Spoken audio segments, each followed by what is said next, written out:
កូនចៅរបស់ខ្ញុំគាត់ឆ្ងល់ថាមិនក៏ថ្ងៃនេះញ៉ាំបាយជាមួយស្វាយក៏អត់ស្គាល់មុខមនុយនេះណាចាថ្ងៃនេះខ្ញុំបានធ្វើបាយឆាកាពិឲ្យកូនចៅនៅអอฟហ្វិសរបស់ខ្ញុំញ៉ាំរៀងរាល់ថ្ងៃពួកយើងមានអាហារថ្ងៃត្រង់ឲ្យបុគ្គលិកញ៉ាំអញ្ចឹងខ្ញុំត្រូវរៀបចំម្ហូបអាហារជូនពួកគាត់រៀងរាល់ថ្ងៃម្ហូបអាហាររបស់ពួកយើងគឺយើងទៅត្រៀមនៅក្នុងបាត់ចិត្តមួយដែលវាសមល្មមប៉ុន្តែវត្ថុធាតុដើមទាំងអស់ត្រូវតែមានគុណភាពហើយឆ្ងាញ់ចាអញ្ចឹងខ្ញុំក្នុងនាមជាអ្នកគ្រប់គ្រងគេខ្ញុំក៏ត្រូវគិតកន្លែងហ្នឹងលៃលោកយ៉ាងម៉េចឲ្យម្ហូបអាហារមានរសជាតិឆ្ងាញ់មានគុណភាពហើយនៅក្នុងចំណាយមួយដែលយើងអាចចាយទៅបានចាថ្ងៃនេះខ្ញុំបានជ្រើសរើសយកម្ហូបបាយឆាកាពិឲ្យកូនចៅញ៉ាំព្រោះខ្ញុំគិតថាក្នុងចំណោមពួកគាត់ទាំងអស់ហ្នឹងមានអ្នកខ្លះគឺអត់ទាន់ដែរញ៉ាំម្ហូបនេះទេហើយភាគច្រើនម្ហូបនេះបើសិនជាទៅញ៉ាំនៅហាងយ៉ាងហោចណាស់ក៏មួយចាន10000រៀលដែរតែចំពោះខ្ញុំអាចធ្វើម្ហូបនេះក្នុងចំណាយដល់តិចបំផុតសម្រាប់កូនចៅរបស់ខ្ញុំចាម្ហូបនេះគឺងាយស្រួលក្នុងការធ្វើទេគ្រាន់តែមានគ្រឿងច្រើនដែលត្រូវរៀបចំខ្ញុំត្រូវឈរនៅជាមួយចំភៅដើម្បីជួយគាត់ក្នុងការធ្វើម្ហូបមួយនេះពីដំបូងយើងត្រូវពងខ្ទឹមដើម្បីធ្វើសាច់ជ្រូកឆាផ្អែមវាស្តៀងសាច់ជ្រូកខដែរណាតែយើងយកមកឆាយើងអត់កូរស្ករទេសាច់ជ្រូក3ជាន់នេះខ្ញុំទិញ1គីឡូសម្រាប់មនុស្ស10នាក់ចា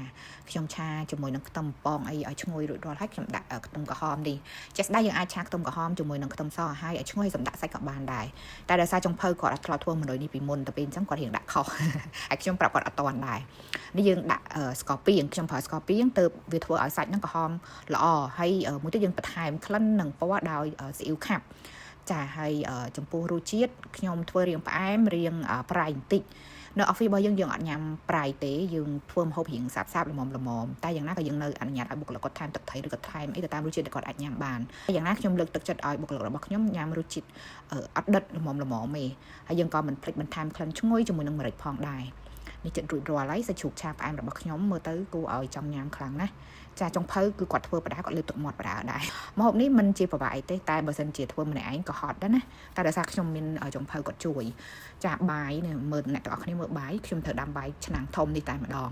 នេះក្រោយពេលដាំហើយគឺត្រូវជ្រោយវាឲ្យសសោះអញ្ចឹងដើម្បីត្រៀមយកទៅដាក់ឆាចាយើងជ្រោយវាឲ្យរៀងសសោះអញ្ចឹងមកដើម្បីងាយស្រួលឆាបន្ទាប់មកទៀតខ្ញុំត្រូវលាយកាពិប្រហែលខ្ទង់1ស្លាបព្រាបាយជាមួយនឹងទឹកកូរវាឲ្យបែកសាច់កាពិនឹងសិនមុននឹងយើងយកទៅឆាដើម្បីកុំឲ្យខ្លោចខ្ទះណាចាបន្ទាប់មកខ្ញុំដាក់ខ្ទះធំអានេះសម្ភារៈនៅផ្ទះខ្ញុំស្អីក៏មានដែរដើម្បីត្រៀមធ្វើម្ហូបឲ្យបុគ្គលិកគាត់ញ៉ាំនេះយើងប្រើខ្លាញ់ប្រេងឆាហ្នឹងចាសម្ភារៈនៅនេះខ្ញុំរើសយកគុណភាពល្អៗដើម្បីយកមកធ្វើមុខម្ហូបព្រោះថាម្ហូបទាំងអស់គឺខ្ញុំក៏ញ៉ាំជាមួយនឹងបុគ្គលិកផងដែរណាយើងឆាខ្ទឹមឲ្យឈ្ងុយបន្ទាប់មកគឺដាក់កាពិចូលកាពិនេះខ្ទង់ទំហំ1ស្លាបព្រាបាយបើបងញ៉ាំគឺប្រយ័ត្នបន្តិចកន្លែងហ្នឹងអាចនឹងកាពិខ្លះគាត់ប្រៃខ្លាំងអាចនឹងជ្រុលដៃទៅវាធ្វើឲ្យបាយឆាយើងប្រៃចឹងអាចដាក់ម្ដងតិចបានឆាកាពិរៀងឈ្ងុយបន្តិចខ្ញុំឲ្យចំភៅគាត់ចាក់បាយចូលចាបាយនេះប្រហែលខ្ទង់5កំប៉ុងដែរថាវារៀងសសោះឲ្យសប់សាច់កាពិចូលទៅក្នុងបាយហើយឲ្យស្ងួតអញ្ចឹងមកចាស់ក្លិនកាពិមកមួយឈ្ងុយហ៎បងប្អូនអានេះខ្ញុំដំបងខ្ញុំម្លែកទឹកកាពិចេញដើម្បីខ្លាចវាប្រៃនិយាយទៅអ្នកផ្ទះខ្ញុំខ្លាចបំផុតរឿងប្រៃហ្នឹងព្រោះអាហារដែលប្រៃគឺគ្រោះថ្នាក់ណាបងប្អូនយើងប្រឈមមុខជាមួយនឹងជំងឺលើសឈាមហើយខ្ញុំតែងតែអប់រំកូនចៅឲ្យថែសុខភាពខ្លួនឯងព្រោះថាសុខភាពគឺជាធនធានមួយដ៏មានតម្លៃគាត់មានចំណេះគាត់មានចំណេញបើមិនជាគាត់ឈឺគឺគាត់អត់មានពេលថោលុយទេហើយមុខម្ហូបនេះគឺសម្បូរដោយប្រូតេអ៊ីនណាបងចានេះប្រូតេអ៊ីនមួយទៀតក្រៅពីសាច់ជ្រូក3ជាន់គឺខ្ញុំប្រើពងទានេះយើងគួរពងទាប្រហែលចូលខ្ទង់ជាង10គ្រាប់បន្ថែមទឹកត្រីបន្តិចម្សៅស៊ុបបន្តិចចាកូរវាឲ្យបែកឲ្យល្អអញ្ចឹងហើយទើបយើងយកវាទៅចៀន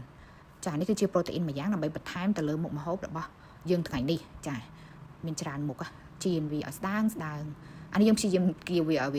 ាស្ដាងដើម្បីយើងស្រួលទៅចៀនណាចាអាចមានកន្លែងខ្លះមិនសូវជាស្អាតទេតែបងចុងភៅក៏គាត់ព្យាយាមធ្វើឲ្យអស់ពីសមត្ថភាពឲ្យបុគ្គលិកធ្វើញ៉ាំទៅបានឆ្ងាញ់យើងយកមកហាន់វាជាសរសៃស្ដាងចេះថែមទៀតដើម្បីរោយលើបាយអញ្ចឹងពួកគាត់មើលទៅគួរឲ្យចង់ញ៉ាំបន្ទាប់មកទៀតយើងត្រៀមជាបន្លែយើងថ្ងៃនេះគឺមាន3ពណ៌មានបៃតងមានលឿងហើយនិងមានទឹកក្រូចវាសំខាន់ខ្លាំងណាស់ក្នុងការញ៉ាំបន្លែផ្លែឈើឲ្យបាន5ពណ៌យ៉ាងតិចក្នុងមួយថ្ងៃណាចាអូខ្ញុំមានស្លឹកខ្ទឹមទៀតជាក់ស្ដែងបើតាមនៅហាងវិញគឺគេមិនដាក់ស្លឹកខ្ទឹមទេតែដោយសារអ្នកផ្ទះខ្ញុំគាត់ចេះញ៉ាំអញ្ចឹងយើងក៏បន្ថែមស្លឹកខ្ទឹមទៅក្នុងបាយឆាកាពិយើងថ្ងៃនេះថែមទៀតចាការ៉ុតនៅហាងក៏គេអត់ដាក់ដូចគ្នាដែរតែដើម្បីលៃលកយ៉ាងណាឲ្យបានបន្លែផ្លែឈើឲ្យបានច្រើនពណ៌គឺខ្ញុំត្រូវថែមក្រូចមួយទៀតរបស់អស់នេះវាមិនជាថ្លៃអីណាស់ណាដូចខ្ញុំរៀបរាប់ប្រាប់បងអញ្ចឹងខ្ញុំមិនចំណាយច្រើនទេដោយសារតែយើងមានចក្រានយើងមានមនុស្សជួយធ្វើដល់ខ្លួនឯងឥឡូវបន្លែរួចរាល់ហើយបាយយើងក៏រួចរាល់ដែរពួកយើងចាក់ពុំដាក់ចានអញ្ចឹងមករៀបបន្លែនៅជុំវិញចានចា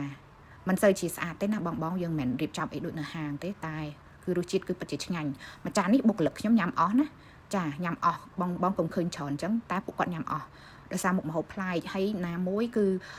មានរសជាតិឆ្ងាញ់ថែមម្ទេសថែមចំបាច់ក្រូចឆ្មាពីលើអញ្ចឹងទៀតមកគឺឆ្អែតហើយឆ្ងាញ់ហើយនឹងពោះទៀត